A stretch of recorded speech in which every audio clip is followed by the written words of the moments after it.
back inside Mr. Small's Theater for another week, another episode of Gike's Got Game here on the River's Edge. We're here in Millvale, Pennsylvania, myself and my producer Tyler Zelenko, and so happy to have you along on this magnificent journey that will encapsulate the next 50 minutes or so. Apologize for some technical issues getting on the air a few minutes late, but we'll just jam-pack everything a little more densely here up until the 11 o'clock hour.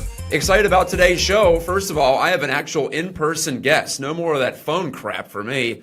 Jared Wickerham, sports photographer to the stars, will be, ambling his way up the hill here to the top of the hill in Millvale at 10:40. We're going to talk about his dynamic career. He's shot for Getty. He's shot up in Boston quite a bit. But he's also made a nice career here in Pittsburgh, in addition to various freelance projects. I find his photography to be among the best that I've seen in any field, let alone sports photography. I got a chance to work with him a couple of years ago, and I'm very pleased to be welcoming him in here to talk about something I don't know much about. So those are my favorite kind of interviews a lot of times, are the ones in which I'm really just honestly curious about the process and what he tries to do, how he tries to go about bringing you a little bit closer to the subjects that you care about and the events that we're also locked into. In fact, there's one going on just this week down in Augusta, Georgia, the Masters. I don't think Jared shot that one, but he's done some golf too. So, yeah, we'll get into all that. Team sports, individual sports, portraits. He was just out in Indian Wells in California for the tennis tournament for the ATP and the WTA Tour. So that's coming up to close out the hour. Before that, though, I want to discuss the process of hacking your own brain while you're watching sports. I do it. I don't know if it really works, but, well, occasionally it makes me feel a little bit better about certain situations and certain things. That'll encapsulate the opening portion of today's show, including playing the expectations game with the Penguins heading into the Stanley Cup playoffs. What a game it was last night against the Columbus Blue Jackets. And the Pirates off to a strong start, a 5-1 record. I don't think any of us saw that coming in what's been a miserable opening week weather-wise for baseball. It's almost been all aces, though, for the Bucks on the field when it comes to results. So a fresh start for the Penguins coming up, a fresh start for the Pirates, who could have definitely used one. That has all been advantageous for them. Has it been as advantageous for you? Have you been able to take advantage of that to change your perception on what you're watching, whether it be on TV, or in person? Again, I am Matt Geica. I'm in sports media. We'll put it that way. I do a lot of things. I have a Riverhounds game coming up this weekend, Saturday, a venue change. The Hounds get an extra home game. They'll play Toronto FC 2 at a frigid Highmark Stadium tomorrow afternoon. The Pirates are in town. I was down at PNC Park this past Wednesday, in fact, for coverage for PiratesProspects.com. I also am a co-owner of Pittsburgh Hockey Now, and we're getting ramped up for the postseason. As you might imagine, recorded a podcast with Steve Mears of AT&T Sportsnet, the Penguins' new play-by-play man this year. Pittsburgh Zone, talked to him, talked about giving the Penguins the benefit of the doubt. That's all at PittsburghHockeyNow.com. That's my big picture podcast over there. And if you're watching on Facebook, I share most of that content, which is wide-ranging, right there on my page. And you can follow me on Twitter, Matt Geica, MattGajtka, which you can see right there at the bottom of your screen if you are watching on the River's Edge. PGH.com/live, where all of our audio and video is located. And thanks again, as I mentioned, to Tyler for being here to put this thing on the air. Couldn't do it without him, quite literally. And thanks to you for tuning in once again. Well, like I said, let's talk about how you perceive your favorite sports teams, because I find it very fascinating to look at a team like the Penguins, which has gone to the Stanley Cup final back-to-back years, has won the Stanley Cup final in back-to-back years, and here they are. They've clinched a playoff berth for the 12th consecutive season. Impressive in its own right, I know, or at least it feels like it should be.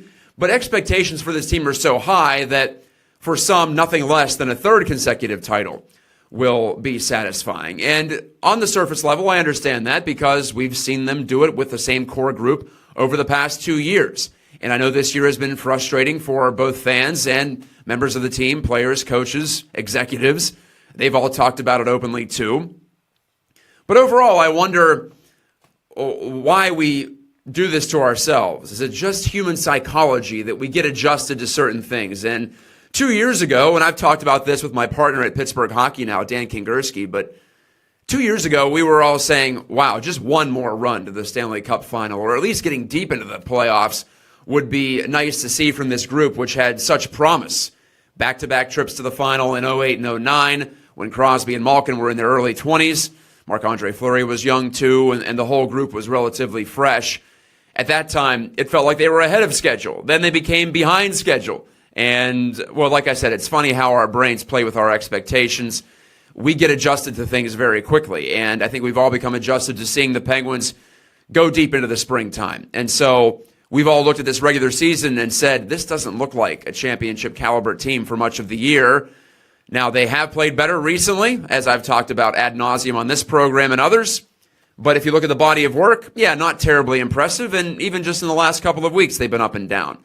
They get that huge win against Columbus, but they never had a lead until Phil Kessel's wrist shot hit the twine early in overtime against Sergei Bobrovsky. So, like I said, it's been an up-and-down season. It's been an amusement park ride of a season for the Penguins. But I'm wondering, have you allowed yourself to take a step back and say, all right, maybe with the way they performed this year, we should just be happy with maybe a round one victory, maybe even just a valiant round one defeat? Is that enough for you?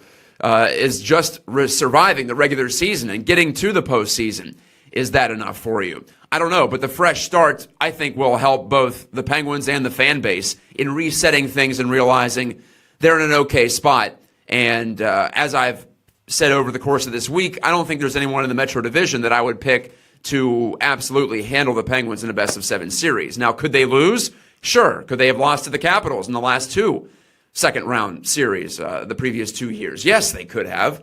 No doubt. They were right there on the borderline. One puck bounces one way or another way, and we could have seen the Capitals go to the Eastern Conference Final the last 2 years. But we didn't, as you well know, and as I'm sure you're happy about. So a new beginning for the Penguins after they grind through a 6-month regular season. That regular season's all going to be erased in just a couple of days, and it'll be erased and replaced in most minds by what they do once the playoffs start. Isn't it fascinating how sports provide an insight into human psychology? We have all these aspects that affect our daily lives, like recency bias, aka what have you done for me lately? The Penguins aren't really cruising into the playoffs, so are they really ready to go? Primacy effect. The first thing you see ends up being something that sticks with you. The Penguins were really rough to start the year, so it's kind of funny. The Penguins actually, in their season this year, yes, they're going to finish, well, anywhere from second to fourth in the Metro, but they're going to be right up there in the Eastern Conference hierarchy. But they didn't start well, and they're not finishing particularly strongly. So you have both the recency effect and the primacy effect playing against the Penguins. So the first impression tends to be long-lasting, and also what happened most recently. What's the last thing you saw? Those stick out in our brains. Just that's the way we're wired. It's primitive. We can't really help it in a lot of ways. We can overcome it with reason, but first glance, first blush, and the most recent thing that happened, those stick with us no matter what. And we just have to, the only thing we can do is really realize what our brains are doing to us and respond to it in kind. And also, as I said, our brains adapt very quickly because we can't be having all these stimuli overwhelming our senses. We have to take in something, take in a new situation, and adapt to it. And for all of us who have been following the Penguins for a long time, seeing under Mike Sullivan them winning the Cup in back-to-back years, we adjusted quickly. And then we said, okay, they can go to the final, they can do it all. And then when they fall short of those expectations, then that leads to, well, a lack of dopamine in the brain. If you want to look at it from a chemical standpoint, it leads to a letdown. And you feel like this team is underperforming and underachieving. And maybe they are. I think most of us would argue that they have been underachieving. And then you can play the expectations game in the other direction with the Pirates, right?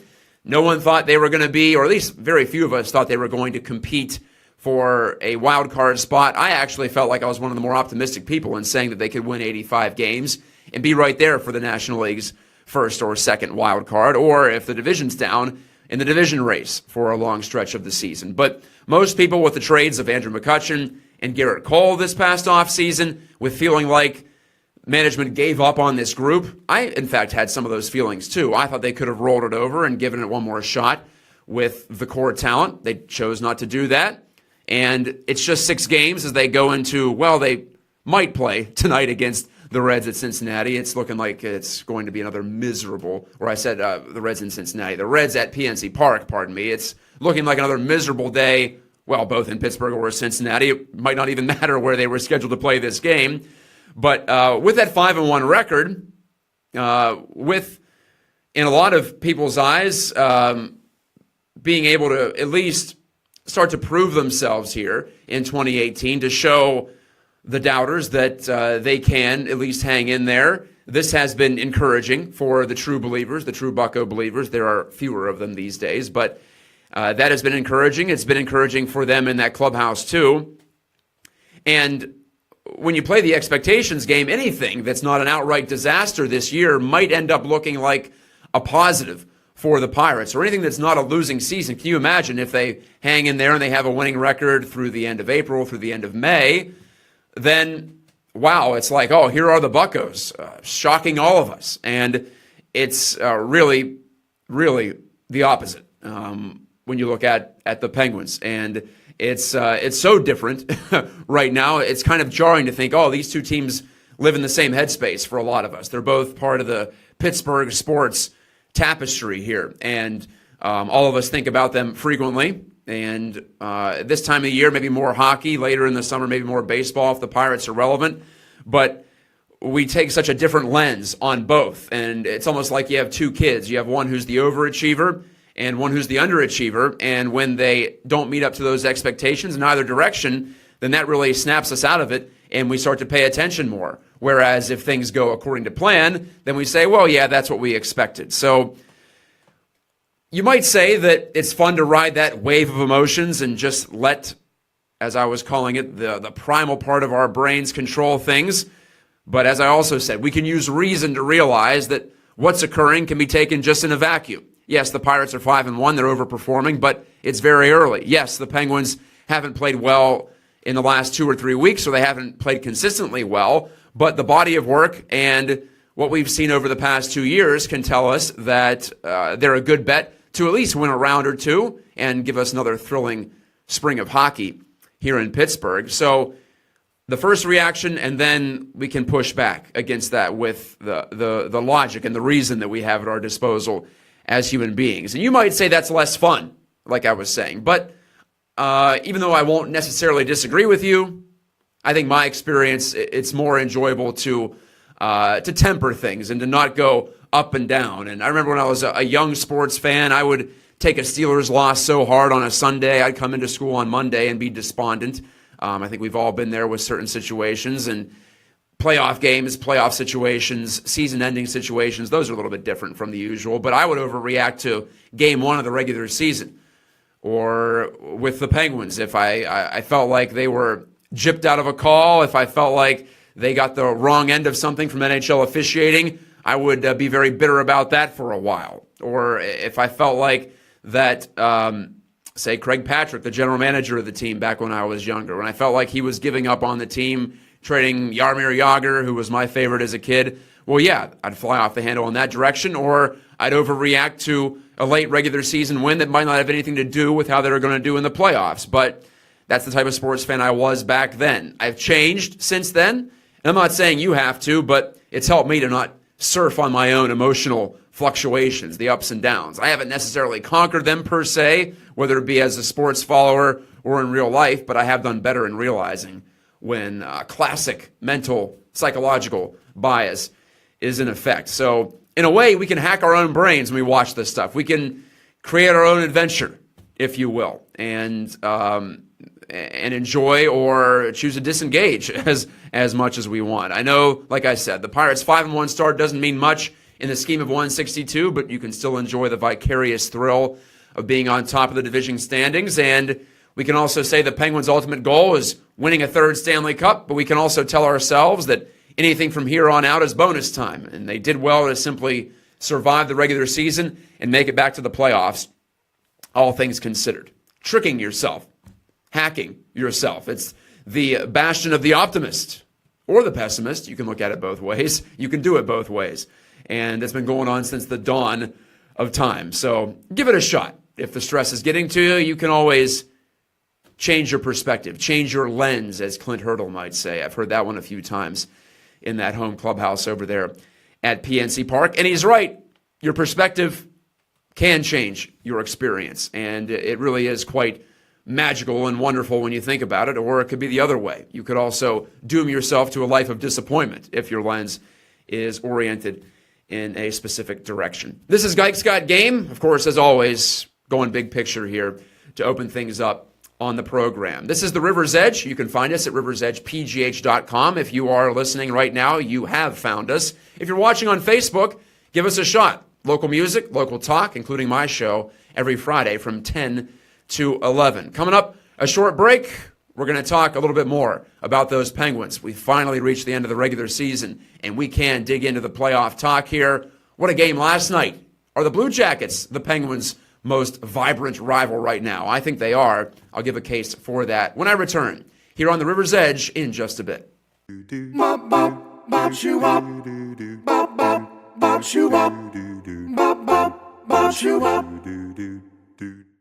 Hi, this is Mike from the band Neon Swing Experience. We'd like to invite you to celebrate with us at our 20th anniversary party at the Pittsburgh Hard Rock Cafe, where we'll release our latest album entitled We've Only Just Begun. The party is on Friday, April 13th, and doors open at 8:30 p.m. Admission includes a copy of the CD or a t-shirt or a hat. Come party with us and see why the Office of the Mayor declared April 13th Neon Swing Experience Day. See you at the Neon Swing Experience 20th Anniversary CD Release Party on Friday, April 13th at 8:30 p.m. at the Pittsburgh Hard Rock Cafe, sponsored by the River's Edge. Back inside Mr. Small's Theater, actually the upper room at Mr. Small's Theater, the historic music venue here in Pittsburgh, in Millvale, technically. I am Matt Geica. This is my show on the River's Edge. My show is called Gike's Got Game, and we come to you every Friday from 10 to 11 a.m. live. You can find the podcast version, of course, excuse me, at riversedgepgh.com. Sometimes you get that morning frog in your throat. You know how that goes. And on a morning like this, dismal, not looking at all like spring, yeah, all of us can be excused to have some of our winter colds carry over. When will winter leave? I'm not sure. Maybe it's waiting for the end of the NHL regular season. If that's the case, then tonight, so you can shove off there, old man, and move aside for some warmer environs. The Penguins wrap up their 82-game marathon tonight, Friday night at PPG Paints Arena against the Ottawa Senators on PittsburghHockeyNow.com. Our own Dan Kingerski will have the coverage of Fan Appreciation Night, and the fans have started to slowly appreciate the Penguins more as the season's gone along. I noticed a home game against the Devils recently and against the Capitals this past Sunday. It's felt more like the playoffs. The fans are getting it ramped up, so are the players, and I expressed in the opening segment about how you can play the expectations game. You can say, I'm just grateful for the Penguins to even make the playoffs after going to the Cup final and winning it in back-to-back years. Or you could say, no, this team has higher expectations, and, or at least in my mind, and they need to fulfill those, and they need to take advantage of that and make hay while the sun is shining, to use one of my favorite expressions, even though I am the furthest thing from a farmer. But I find it still apropos in this case. It resonates. You want to take advantage of these contending windows. Just look at the Pirates, 3 years in the playoffs and couldn't do anything, and now they're trying to scrap their way back to it. The Penguins have had a competitive window for a long time with Crosby and Malkin in their stable, and with other great players too, Chris Letang among them. We'll see if he gets back to his level. But with goaltending, with Matt Murray too, another player who's underperformed. At the same time, when you have these players, you want to strike, and you want to take advantage of it as much as you can and squeeze as much juice from that orange. There's another metaphor that might be more relevant to you if you like breakfast, especially. This is a time of the day for orange juice. But with the Penguins, I'm confident they're going to be able to turn it on, to flip the switch, to use those metaphors. Because as Mike Sullivan said last night, and I believe him, this is a group of players that plays its best when the stakes are at their highest. And that may sound like easy, lazy analysis to you. They'll be better when the games are bigger, but I believe it in this group. I've seen it all year long. When they are challenged, they push back. So I'm bullish about the Penguins in the playoffs. I had them winning 2 rounds way back in October. I thought they would lose to the Lightning in the East Final. It may be the Bruins that end up coming out of the Atlantic Division. It may be the Toronto Maple Leafs too. Don't rule them out. They're young and hungry and maybe a little bit dumb in all the right ways in order to make it through. But I don't see any team in the Metro as being a legit threat to the Penguins in best-of-7 series. Now, we talked about the Pirates, too, in the opening segment and the expectations game with them. Expectations so far down, as we discussed with Alan Saunders, in fact, last week here, my colleague at Pirates Prospects. And they're off to a 5-1 start. It feels like a borderline miracle, I'm sure, for some of you. Bobby DeLusa, though, on our Facebook broadcast, makes the comment, says, Pirates bullpen, question mark. Yes, the bullpen is terrifying. And you're trying some new guys down there, like Tyler Glasnow, who came up as a starter, now on the bullpen, pitching well down there. You know, what's funny, though, is he's not the concern. It's the other guys, the middle relief. No one has great middle relievers, or very few teams do, or else they wouldn't be middle relievers. They would be back-end relievers. They would be maybe even starters if they were better and had more diverse repertoires and better endurance. But pitchers like Dovidas Neverauskas, like Michael Feliz, like Edgar Santana, they have all not impressed in the early going, and the Pirates have succeeded despite them. The key will be bridging the gap, because I think the young starters can do well, and I'll throw Ivan Nova in there too. Yeah, he's over 30, but he's young in terms of being a starter in the National League, I guess if you want to put it that way, or a starter for the Pirates, entering his second full season. But I think the rotation's decent. I think the lineup is decent, too good. I think the back end of the bullpen is, well, great with Felipe Rivero. I like George Contos, but the in-between, yeah, that'll be tough. So maybe the pressure on the young starters to go deeper into games, or the pressure on Neil Huntington and Clint Hurdle to get the most out of the group they have, or perhaps go outside the organization and find somebody. Greg Fish chimes in. One more thing right back to the Penguins before we take our final break on Geic Scott Game and welcome Jared Wickerham into studio. But Greg says on Facebook, expectations are certainly high. Yeah, I think for most people they are high. I don't think I've sensed a lot of, well, it'll be all right no matter what they do in the playoffs. No, people want to see that third consecutive championship, or they want to see a legit push for a third consecutive championship. But Greg follows up and says, I won't be hateful or crushed if they don't three-peat. So that seems like a healthy spot, right? It's okay to think that, yeah, they could do this, yeah, they should do this, but also not be, burn it all down when they get knocked out, if they get knocked out before they raise another Stanley Cup. So you can have a moving goalpost in this spot, right? We can strike a balance. That's what I was talking about in the opening segment. Be logical. You can be emotional, because that's what's fun about following sports, right? But you can also have that little governor in your brain that says, all right, I'm going to get fired up, or I'm going to be depressed for a little bit, but I'm going to be able to take a step back and realize that this is still a great team, and they still have an awesome chance to win it all again next year with Derek Brassard coming back. Haven't even talked about him. Remember that trade? And people were discussing whether they should have dealt from their defense depth and moving Ian Cole onto the Columbus Blue Jackets, as we saw last night, in order to get stronger down the middle. I liked it because you have Brassard for another year, but you could say it maybe hurt them, or at least just gave them a treading water situation in terms of this year's championship chances. I don't know if I'd necessarily argue with you there. Ian Cole, for me, is a third-pairing defenseman. For some people, he was more of an indispensable part. As you saw last night, though, Thursday night in Columbus, he's not a miracle worker. He gets beat on a couple of power play shots that he probably should have blocked, and he had some bad giveaways, too. So Ian Cole was a nice part of the Stanley Cup core here in Pittsburgh for the last 2 years. But if you wanted to move this team along, and if you wanted to extend that championship window, in my view, Jim Rutherford did the right thing in picking up Derek Brassard and making that big blockbuster trade just before the deadline. Okay, we'll take a step out and welcome in Jared Wickerham. He's standing outside. He's out in the cold on this Friday morning, so I'm going to have some empathy and bring him into the studio. Looking forward to chatting about sports photography, sports imaging, and also just his perspective as a sports fan here in Pittsburgh, because like most of us, we're sports fans first, and we work in the sports media business second. So we just love being around it. Jared is very much in that category. I shall return for the conclusion to Geiks Got Game. I am Matt Geika, and you are listening to or watching The River's Edge. Hey everybody, this is Nathan J. from the band Standard Broadcast. I'd like to invite you out to Pittsburgh's 3rd annual Indie Rock Fest, Saturday, April 14th at Cativo. Please join us, Standard Broadcast, with our friends Sunhound, There You Are, Bad Custer, Back Alley Sound, BB Guns, and Essential Machine. And this year we're also happy to have Jeremy Kaywood as the host and MC, who's going to be performing as well. Tickets are only $10, and 100% of the proceeds go to the independent musicians that are involved in the show. So please come on out and join us. Hope to see you there.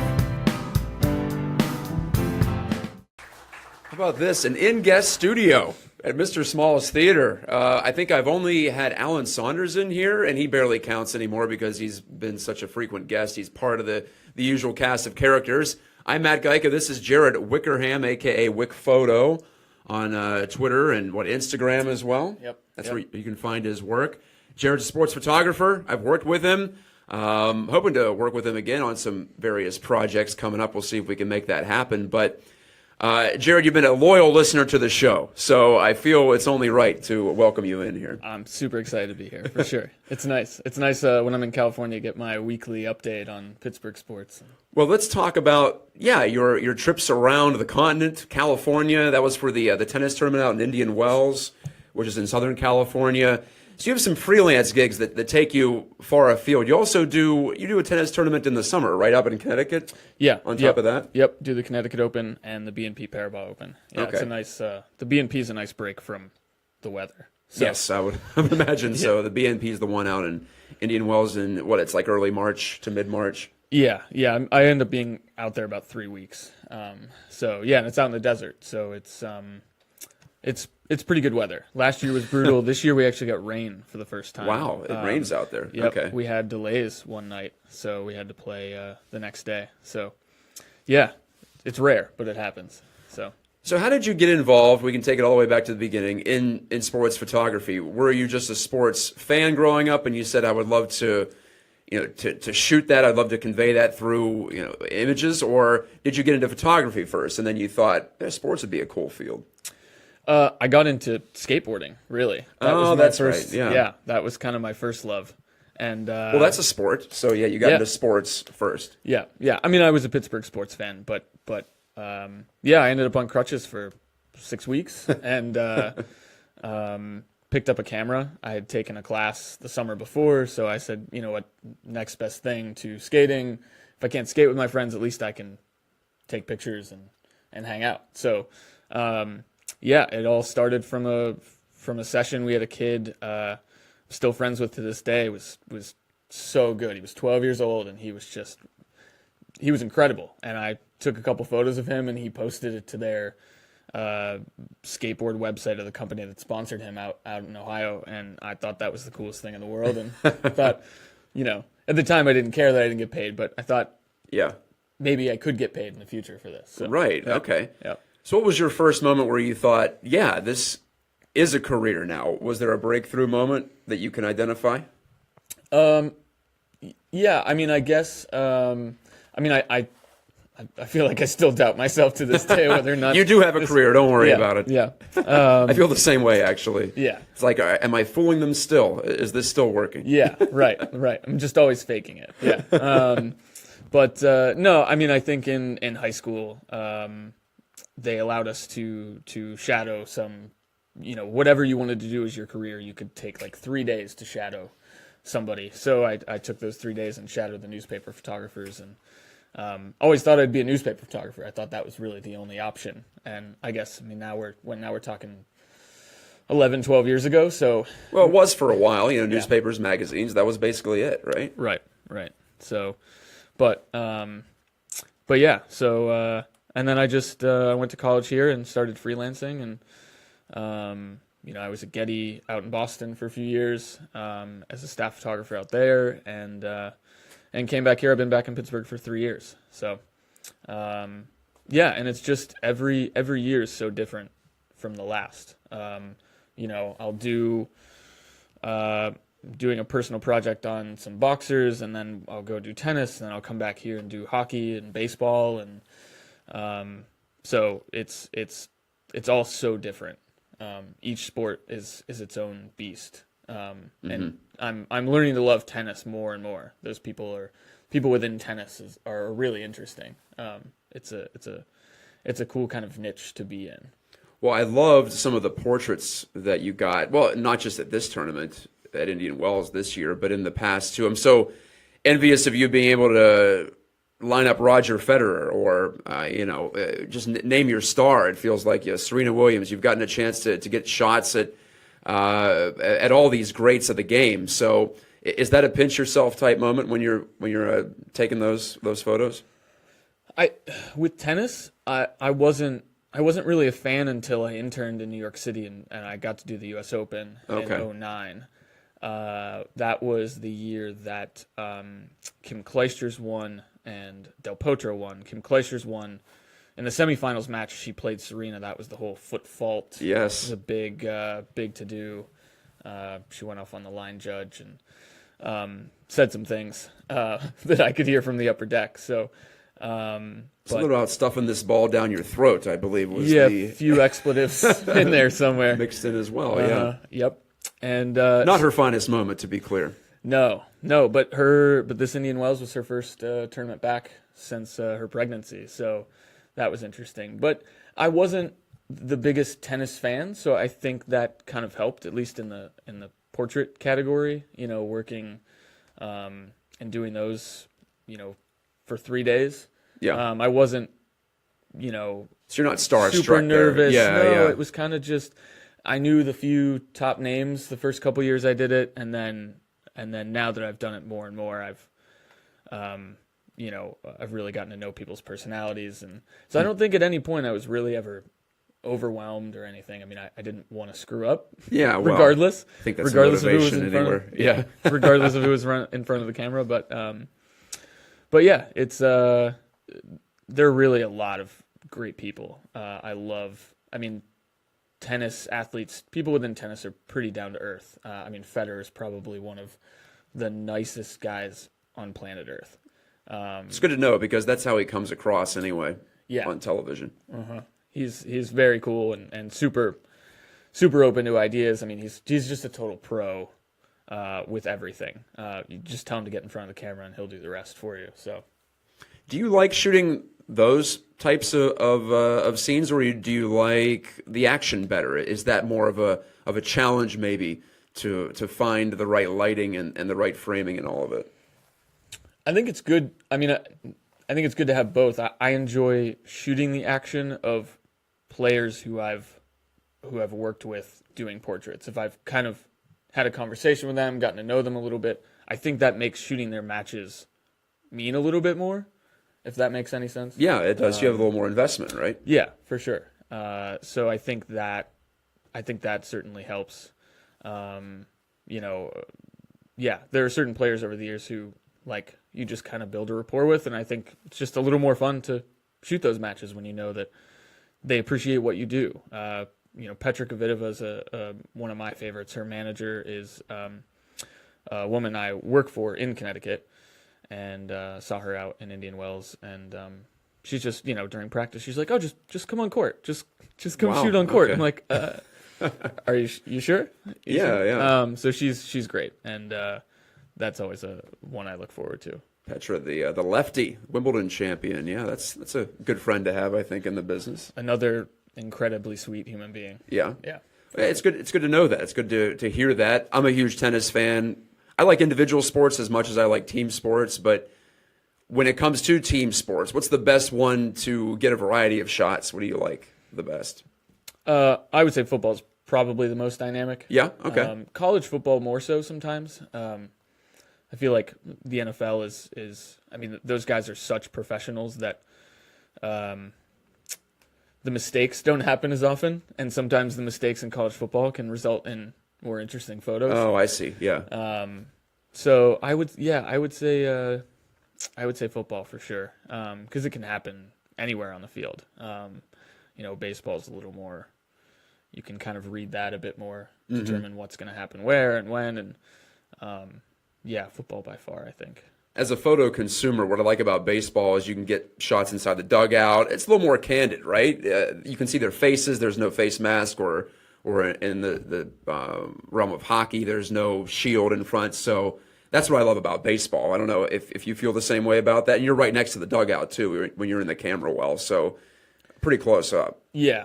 Baseball's its own thing. I really love, especially, I mean, I don't love this weather, but I love the beginning of the season. It's just, it has a feel to it that no other sport has, right?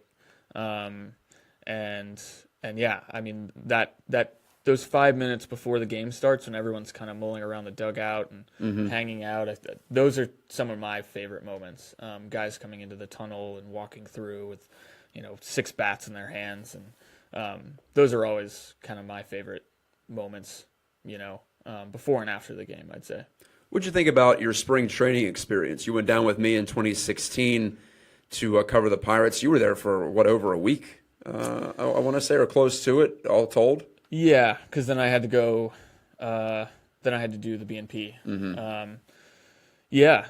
Spring training was by far my favorite. Because, again, I think once you do a spring training and you it's such a relaxed environment that you come back here and people see your face, they recognize you, people are a little more comfortable with you around, especially shooting in the dugout, into the dugout, that kind of thing. And then if you have future projects, that you do that aren't necessarily games, it might be a story with a particular player, I feel like you've already built that rapport with them, and you're a familiar face, and they're a little more comfortable, and your pictures are better because of it. So that's what I loved about spring training, just being able to chat with these guys, especially doing stuff with you, because even if I were just a photographer, I might just go out and shoot whatever happens on the field, but going and doing these one-on-one interviews,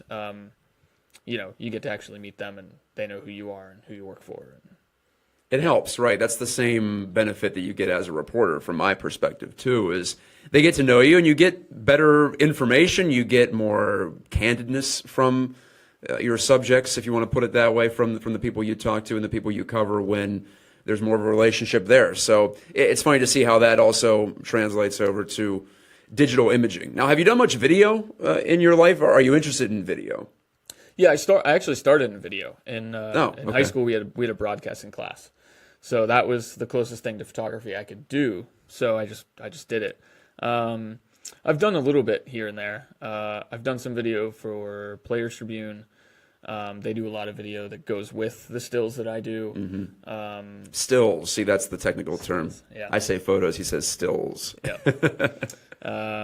So yeah, it just depends. Last year we did a cool story on the Joe with Justin Advocator. So that was, again, stills and video sometimes at the same time, which was a little tricky. Right. It was, shooting essentially iPhone video on a Movi, with a stabilizer and walking backwards through crowds with a still camera on the other hand. So, each project is kind of its own thing.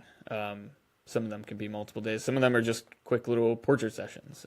So you never know. Each day is so different. So, what did you think about? Well, the Masters is going on this weekend. You had the chance to do the U.S. Open with me out in Oakmont. Pardon me, just up the road here on Route 28, out by the Turnpike.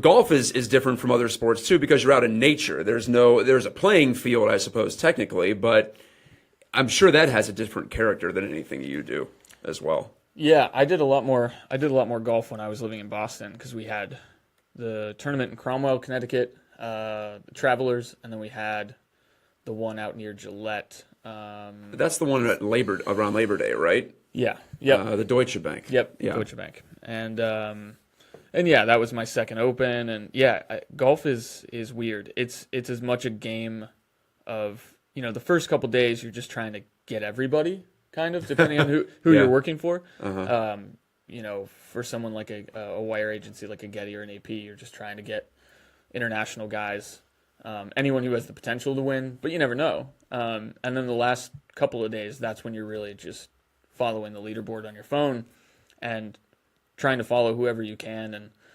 And it's as much a game of looking at the map and saying, okay, I'm at 6. This guy's at 9. Where can I meet up with him without, totally killing myself trying to get there, and what's feasible? And It's a scavenger hunt. it's a logistical thing as much as it is a photography thing.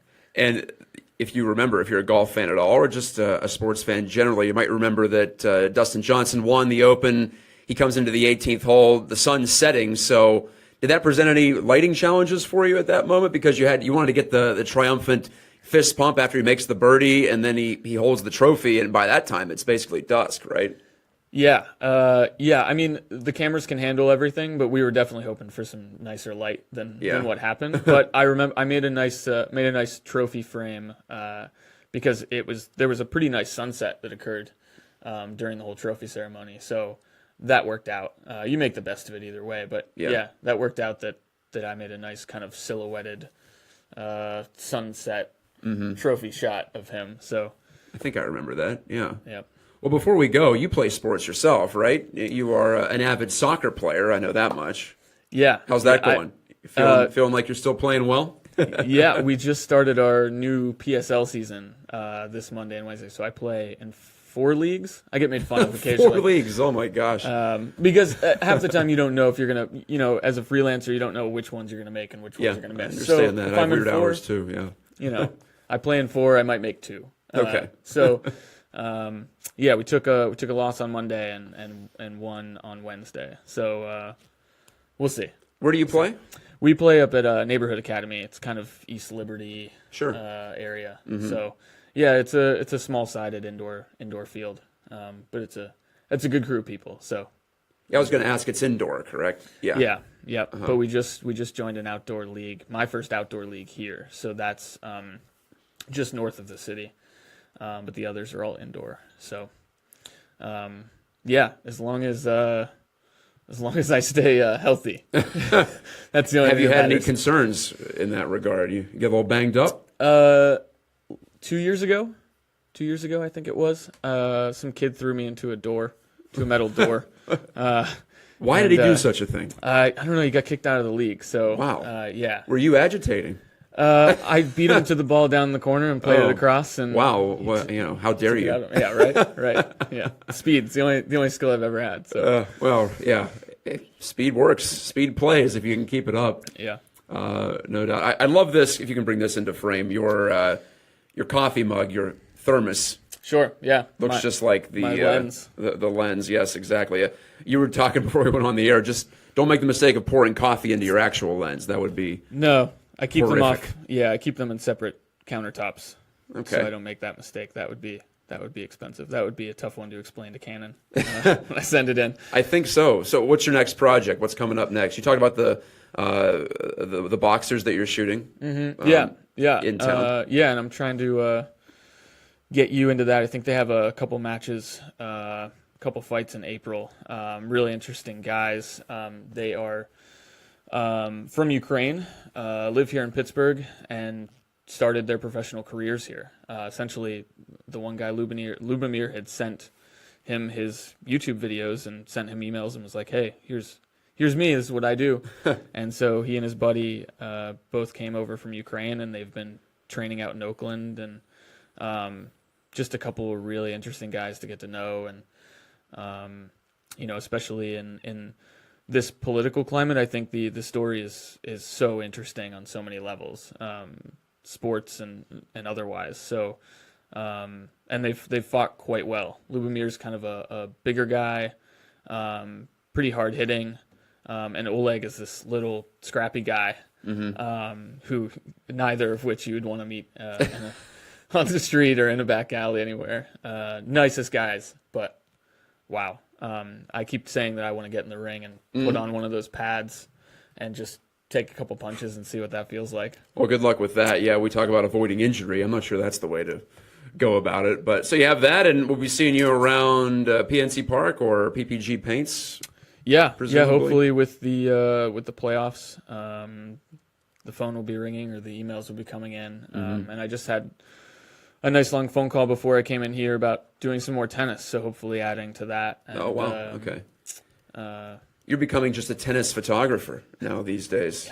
It's a lot of fun. It's such a small group of people, and I've really learned to love it over the last 4 years, really. So you see the same faces, just as you would anything else, but it's such a small group of people that everywhere you go, it's the same people, and as long as you have a good relationship there, I think it just makes it that much more fun.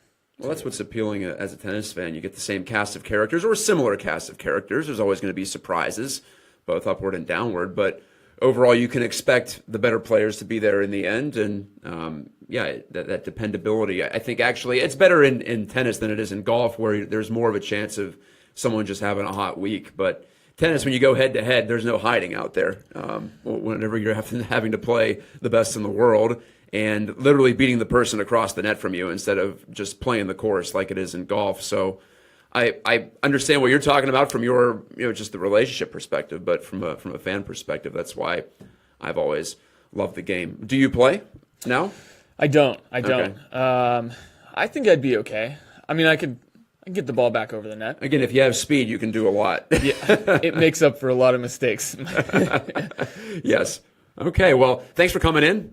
We're out of time, but we'll have to have you back in the studio at some point. You're just across the river in Lawrenceville anyway, so it wasn't that big of a haul for you. No. Yep, me and all the hipsters. Yeah. Well, those are my people. Millvale's kind of getting like that, too, in case you haven't noticed. From Mr. Small's Theater, this has been Gike's Got Game. That's Jared Wickerham. Jared, thank you. Thank you. My pleasure. As always, thanks to Tyler Zelenko across the way for producing the show, and thank you to you for watching and listening. This has been, again, Gike's Got Game every Friday from 10 to 11 here in Millvale, Mr. Small's Theater. God bless, have a great weekend, and I'll talk to you on the other side.